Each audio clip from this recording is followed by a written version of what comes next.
Welcome to the 10-Minute Life Lesson Podcast. My name is Jay Cleveland Payne. I train people for improved personal and professional development, offering my assistance to those ready to develop their goals into tangible, focused, and achievable plans of action. And this podcast is one of the tools I use to accomplish my mission. Generally, when the timer hits 9 minutes and 59 seconds on this recording, you'll have a fully developed life lesson that you can take with you and begin to implement immediately. And if this week's lesson has a ring of familiar, then it's probably a reinforcement of a life change you've already started to implement. This podcast falls under the umbrella of my greater personal development efforts, all under the Your Better You brand. For more information on accountability coaching or to gain access to tools, tricks, and life hacks, visit yourbetteryou.info. Thank you for joining me on this journey today. Now, here is this week's life lesson. Losing definitely sucks. It really does feel bad to have a loss, to not win in whatever you're working on, not succeed, not hit that goal, not make that measure. But losing is not the mark of what makes a person a loser. And that's not what we're talking about today, being a loser. We're talking about the loss. We're talking about not making the goal and how a professional loss, in a sense, although this is basically overarching in the lesson, is not a referendum on you. Just because something didn't work out for some plan in your business or in your progression in whatever professional life you're doing, doesn't mean that you are faulty and you have failed. Your effort did not work out. Your effort may have failed, but you are not a failure for the loss that happened. Think of the very popular and somewhat overplayed sports analogy of a championship game. The two top contenders are there. They're battling for the trophy, the prize, the bragging rights to be the champion for the next year until the next season comes around, and only one of them can go home with a trophy. Now, what's really overdone is saying that the team that wins is usually the team that wants it more. And that's not exactly the case. Both teams probably want it just as much, and maybe one team comes out to be just a bit more aggressive than the other, but that doesn't mean it didn't actually want it more. Something may have happened in the process of the game. A star player could go down in some freak accident. Something didn't gel in the planning or just whatever. Something didn't happen right, and it came down to one team beating the other. Maybe it was a tight contest. Maybe it was a complete blowout when all said and done. But in the end, one emerged victorious, one did not. In the scenarios you see for the big championships for the professionals, you see a major celebration going on the court, on the field, where people are just cheering. There's confetti, there's cameras, there's lights, there's people all over the place. There's hoodies and T-shirts and hats and things going on. In some cases, there's champagne being sprayed around based on what's going on. It's a big celebration for the big win and a big celebration for those who were victorious. On the other hand, you go to the locker room for the losing team, and you have the coach standing outside the locker room giving his thoughts on what happened. You don't go to the team members. You do maybe on an inside thing, but you don't go immediately to the team members as they are decompressing from what's a very big letdown. They thought they had a chance, and it just didn't work out. You do not have to play professional sports or any sort of sport at all to know what it feels like when a loss happens. When you thought you had the job sewed up, when you were sure that big business deal was going to happen, when you just knew you're going to ask that girl out and she was going to say yes. Life is ultimately what you make of it, and if you make the most of it and you get enough wins, you get a very good life, actually. But if you try to make the most of it and you get enough losses, or just enough to keep you from trying to keep winning, you get a disappointing life, at least in your head. This is where I am telling you the disappointment is real. You should feel it. You should go through the suffering and work through the process of getting over that suffering, but you don't let the suffering define who you are. You don't let any loss define who you are. I am the person that says knowing your limits is the best way to know yourself, because then you know what you actually can and cannot do. But knowing where you have limitations does not limit you from your life. It just keeps you from going places where you know you're not going to succeed in, or you go find the help you need to make that thing happen if it's a must. For business, people who have shortcomings in various natures need to go find people to help them out. They need people to help them with their money so they can focus on the business. They need people to help focus on the details, the paperwork, so they can focus on the promotion, things like that. And despite all the circumstances looking as they are and having all the right people in place and all the right talent, all the right processes, everything you think's in place, there is always the wild card that is luck. You can call that luck, or you can call it the universe, you can call it God's will, you can call it whatever you want to.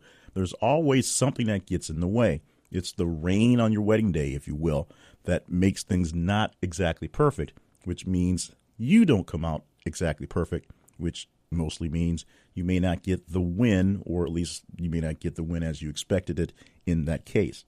This is not something to internalize, which is what a lot of people do. I'm really bad at internalizing bad losses, really bad losses, things that I knew were going to happen that didn't turn out well. Knowing I put out a piece of copy and then going through it and realizing there are a ton of spelling and grammar errors inside of it, and the world's already seen it and judged it. Knowing that I'm going out for a performance and I'm speaking in front of people, and the crowd just doesn't get into the message I'm speaking that day. That doesn't mean my message is failing. That doesn't mean that I'm failing. That means that on that day, there was no resonation for the people out there. On that day when I made that business proposal and did not get it, that just meant we weren't right together. You already know, because you have experiences enough, that you're going to have more losses than wins in life. You don't have to hit the ball every single time to get on base. You just have to hit the ball 20 to 30% of the time. If you're a 400 hitter, you're hitting the ball 40% of the time in baseball, you're a Hall of Famer, and you're making big money just for that. Besides the fact, whether you actually make any runs or any defense at all, if you can make that skill, you are tops of the top. The big guys making big bucks are usually sitting around 325. But just because you're not getting on base every single time you swing, just because you're not making a deal every single time you pull out your briefcase, just because every single time you make an effort does not come back to you, doesn't mean you are on the decline. Doesn't mean you're doing bad. This is something that really hit home with me about a year ago when I started a job search looking to replace my full-time job with another full-time job, and was striking out. There were a lot of reasons behind me not getting any new jobs. That is a whole nother podcast on dealing with actual dealings and professionalism and doing things that way, getting things in the process the right way. But to break it all down, I was stuck where I was. I was stuck trying to get out of a situation that I saw coming, and I did not have the capacity to do it.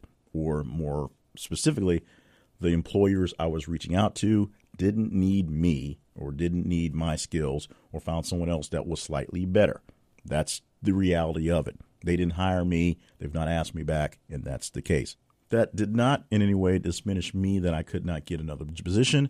In fact, it sort of bolstered up what I was doing here in the way that it goes, that I'm actually really good at what I'm doing and specializing in the things here. It just means that there was a mistranslation in how to get it over there and do other things. That means some opportunities aren't available at the moment. That's fine. That means some liberties that I would have other places, I believe I would have, I don't have where I am. But it doesn't mean that I'm not good at what I'm doing. In fact, it really empowers the stuff I'm doing here to show just how well it is and how specialized it is and the talents that's going on. But that's not what really feels good, because I wanted to go do other things and they wouldn't allow me. So I had a choice. I can feel really, really bad for myself, or I could buckle down and get focused on what I needed to do, because essentially the window was closed where I needed to put full focus on some job duties here that I didn't have the time to go around flirting around with other people and getting other things done. And of course, I'm trying to run this side business too, which takes a lot of time.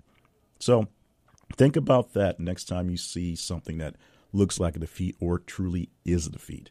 And it might feel bad, and it's okay to feel bad about it, but it doesn't mean that you are doing that bad. It doesn't mean you are failing at life, failing in just general.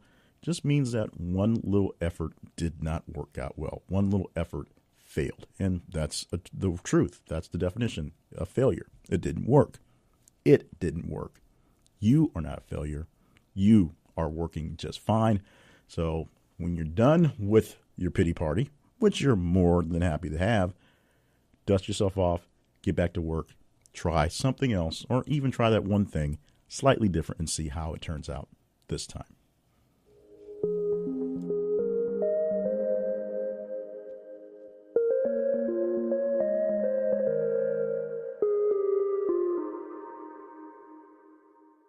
Thank you for tuning into the podcast this week. Thank you so much for supporting this podcast in its former life, in its transition, and now as we continue on in the second life. I'm so blessed to have each and every one of you listening because it gives me someone to talk to. And your feedback lets me know exactly what I should be talking about. So how can you give feedback for the podcast? It's very simple. You can email all things about Your Better You at yourbetteryouinfo@gmail.com. You can visit the website for Your Better You at yourbetteryou.info. Of course, there are 2 podcasts and a weekly article that goes along with what goes on there. The website is about the business I have that is personal development. All my personal development is under that brand now, Your Better You. And it's, that's how it works. So if you want information on coaching, on accountability coaching, or personal development work, check it out at yourbetteryou.info. There's just a quick and simple drop-down menu box that can get everything all pre-ready to go. Then we'll have a conversation, see exactly if we are working together. And maybe we don't. That won't be a failure on your part or my part. You may decide, I'm not the coach for you. I may decide I might know someone else better for what you're doing. We'll figure that out on that level. Of course, you can get the free coaching all the time by checking out the articles and the 2 podcasts we have there. On Wednesdays, we publish the Steps to Your Better You, and on Fridays, this one, 10-Minute Life Lessons. And you can just reach out pretty much any time, and I'll probably answer a couple questions here or there because I'm looking to improve myself, and a lot of that is by helping you improve you. More information on many of my other projects, check out jclevelandpayne.net, and also check out morebettermedia.net as we're relaunching that brand into a brand new, larger multimedia thing. We'll see how well it goes and how long we can keep it sustained, but we can use the help there as well. Otherwise, thank you for joining me for this podcast this week. Next week, we promise in 10 minutes time, by the time 10 minutes hits the timer from the start of the podcast, you'll have a life lesson you can take with you and just put it in place. Today, we're telling you, don't think you have to feel like a failure. Take some time to decompress and move on. Next week, we'll see what topic we have for that one from the 10-Minute Life Lessons from yourbetteryou.info.